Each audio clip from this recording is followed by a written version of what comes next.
Hey guys, I got a great video for you today. I'm currently waiting for my pal Grace Bowers to show up in the studio. She is a 17-year-old phenom guitar player. She just recently played at the New Year's Eve bash. You know, the one that's on TV? She's really making her mark here in Nashville, not being just a great performer and guitar player, but just an awesome presence and a really cool person. So I'm really excited for you guys to meet. If you haven't yet, Grace Bowers.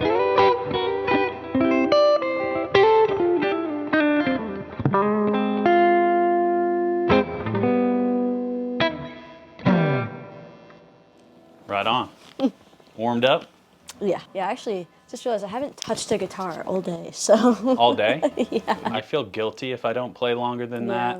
Do you feel that same problem? Yeah, like I'm spending way too much time playing video games, and I feel really guilty about it, so when I'm doing it, I'll have my guitar in my hand, and whenever there's like a cutscene or something, I'll start playing guitar, just to feel like I'm not being a lazy bum, even though I totally am. Well, another really great guitar player named Phil X told me that he really improved his picking and just synchronization with his fingers by just sitting watching movies, playing his electric guitar unplugged. Yeah, that makes sense. You might be onto something. Sometimes when I was playing video games, I would get really inspired by the music. And I think that actually shaped a lot of my taste in music. Like there was this game called StarCraft, and there's this routine like...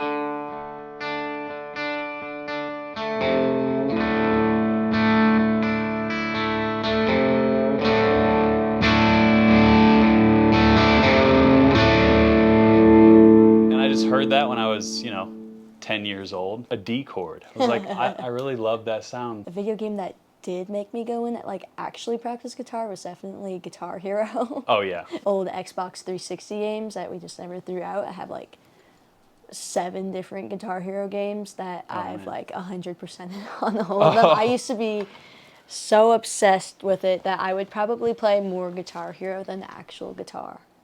Okay. But like at the same time, it was super cool because it kind of, I feel like if you're trying to like learn a song and then you go and play it on Guitar Hero, it helps you kind of pick out certain things a lot better. At least it did for me. Like it helped me really hear what was going on in the song, especially being able to like isolate it and slow it down. It's like an even simpler version of tab because it's like tab, but there's only 5 buttons or 5 notes. Actually, yeah. And the matching things up really helps with time. So yeah, good job with Guitar Hero, whoever invented that. So were you playing guitar before Guitar Hero, same time, after? What was the order there? I think I'd been playing for like probably about a year when I first played Guitar Hero. Okay. Was I very good at guitar at that point? No, not at all.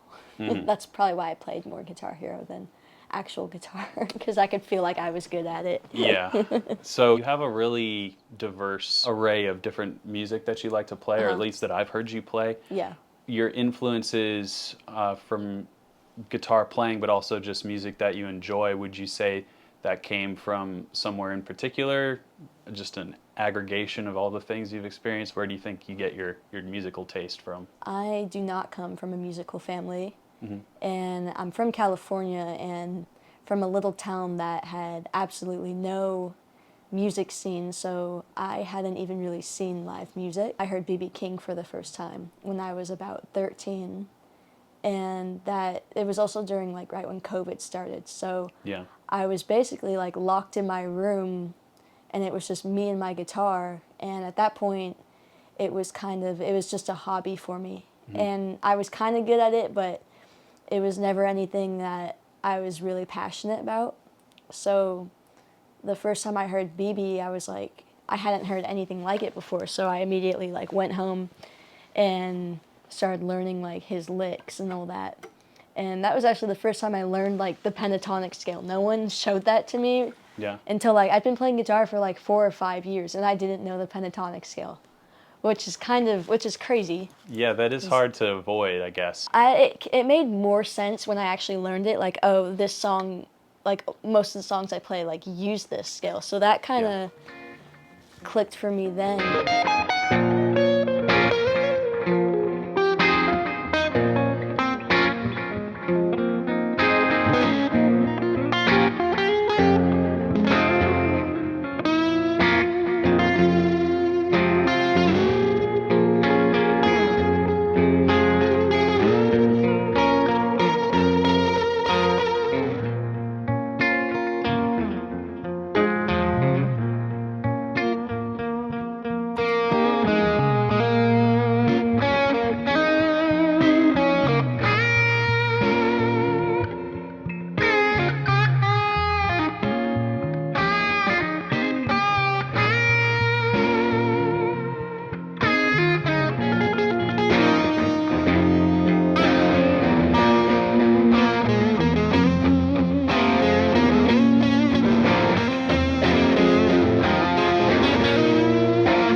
Then we moved to Nashville. I was just around music every day, and all different kinds of music too. Like I heard bluegrass for the first time after moving out here. From there I got more into like funk and soul, and I still love classic rock and blues. But I know you've done so much, and we're going to get to a little segment that I'm going to steal from Hot Ones, kind of go through some of your exploits, but is there a highlight for you in like the past year? I've gotten a lot of really great opportunities this past year.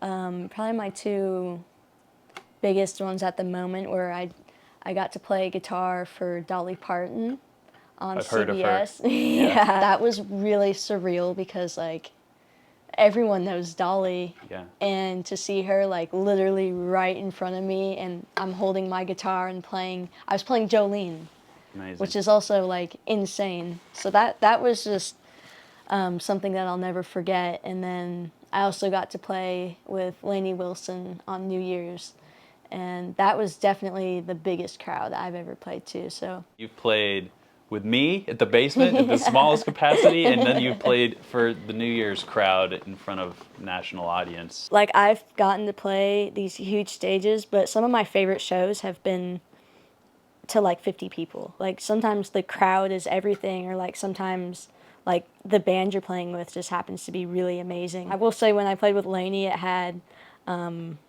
what's it called? It's not called a catwalk. What's it called? A run? Oh, a yeah, runway. Like the runway. It had a runway. I think it is the catwalk or something like that. I think it can be called either, but... Did you? So you went down that thing, ripping the guitar solo like? I will admit that was really fun. That sounds incredible. These dive bars I've been playing lately they don't have that. You have to get on top of the bar, and that's the only way I've seen it done. I'm happy to play any stage. Doesn't matter the size. Just matters if it's a good time or not.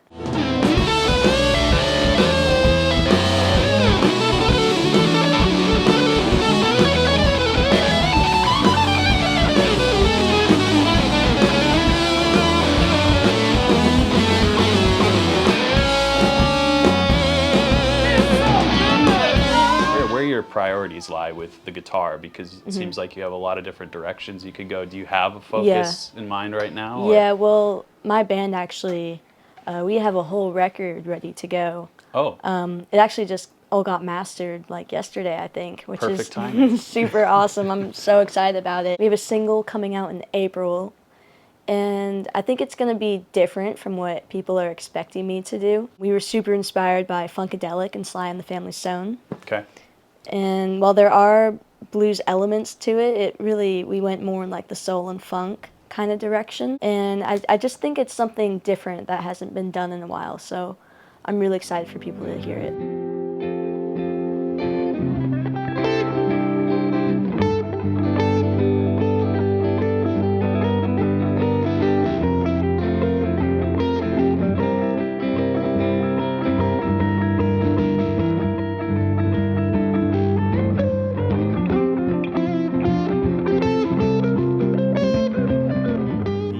Concept of this segment, it's called Explain That Gram. And I pull up one of your Instagram posts and show it to you, and you have to explain what's going on. This will be good for context. It's almost a year old, but why are you smiling like that? What's going on right there that you're smiling? That is one of my favorite shows ever. That was at Newport Folk Festival. We were playing the smallest stage. It was on my 17th birthday, and it was my first time ever playing something like under my own name and like with my own band.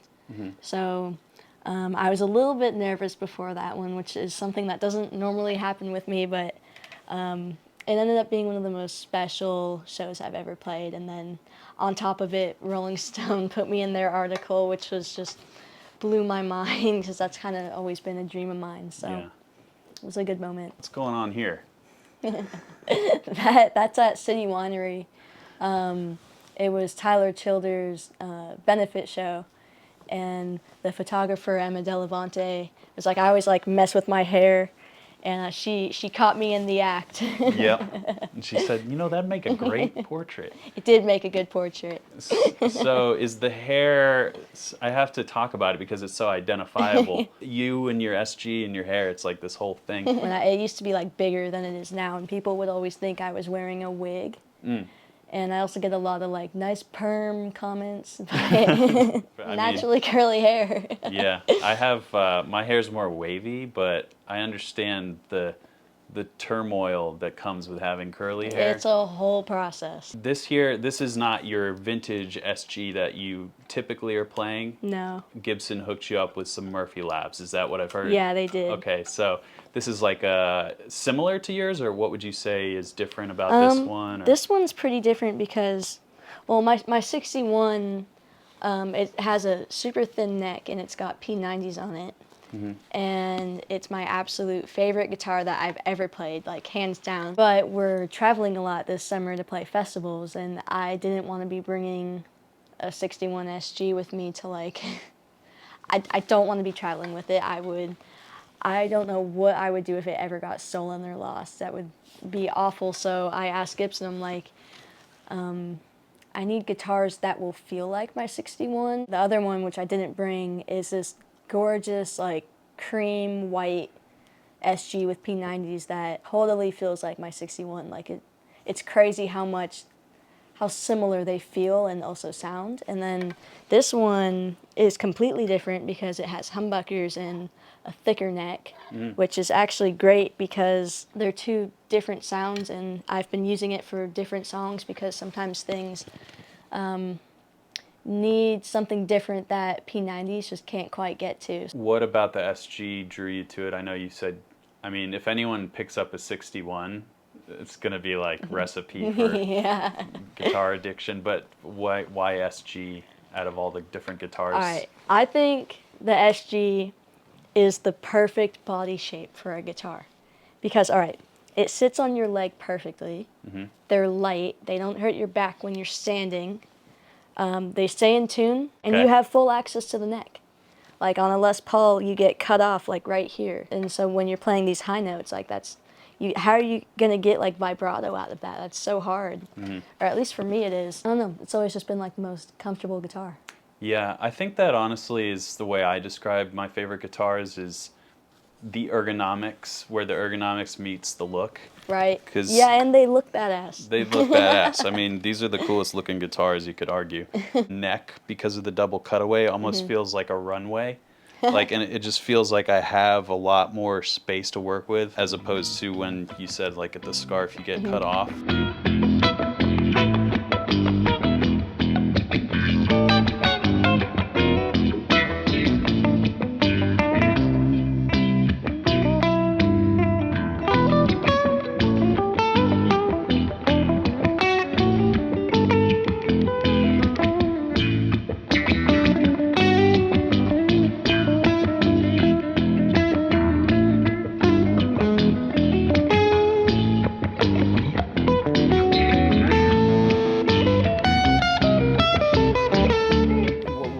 Practice when you're practicing guitar? Just straight up licks. Like I will go onto YouTube and search up like Dorian licks. And I won't copy them exactly. I use it more as a way to get ideas. Yeah. And I find that just like sitting with my guitar and just playing and seeing like what I can come up with is also a really good way for me to learn new things. Kind of struggling like the theory department. I'm not so good with that stuff.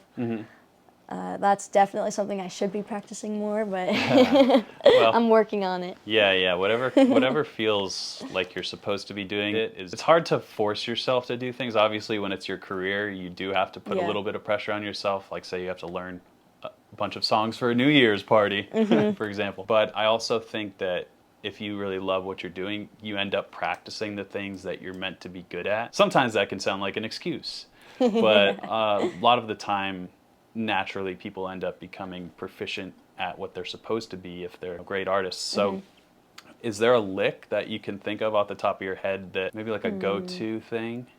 I use, for staying in the key of B flat,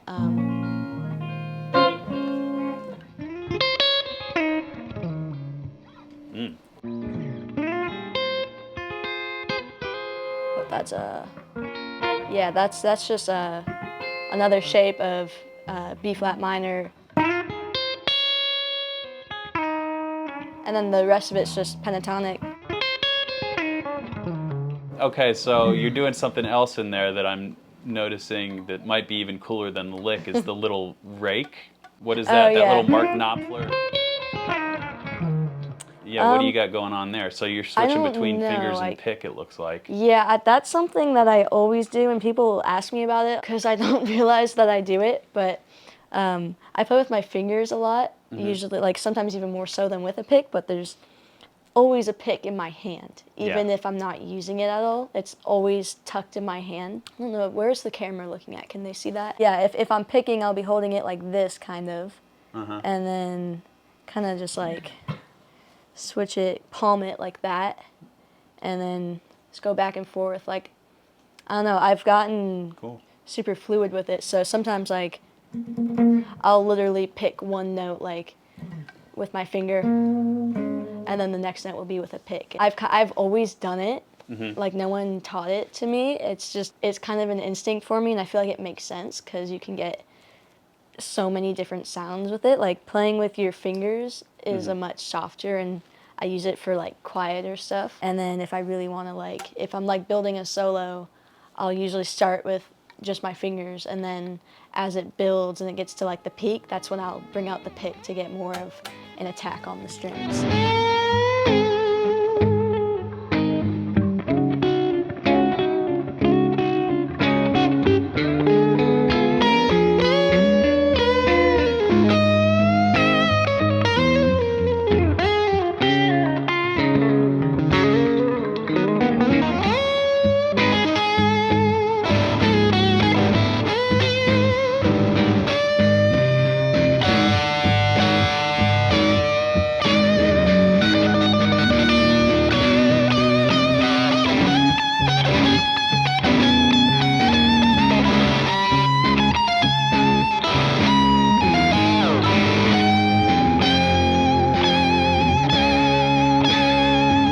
Setting up shop in Nashville, or what's the deal with you? I think so, just for the amount of music out here. I do really miss California. I'm from Northern California. Yeah. And you know, I miss the trees, I miss the ocean, I miss the hills. There's no ocean here. Yeah, there's definitely no ocean here. Very different. So I do see myself eventually headed back to California, but I think I'll be down here for a good bit. You can always tour out there, right? Yeah, it's not the same though. Yeah. We will be out there though for we're playing Bottle Rock, and we're doing a little California run, so that'll be really nice to get to go back and visit. Awesome. Well, all of Grace's details, her show's coming up, her album, the single will be out when this video is dropping. What's it called? Tell Me Why You Do That. Tell Me Why You Do That is the single, and the album will come in this summer. Cool. Thank you so much for doing this. Thank you. Appreciate you. That SG with the P90s is badass. I know, it's making me wish. I wish I had brought the white one. Oh no, you're getting FOMO. Leaving your P90s at home.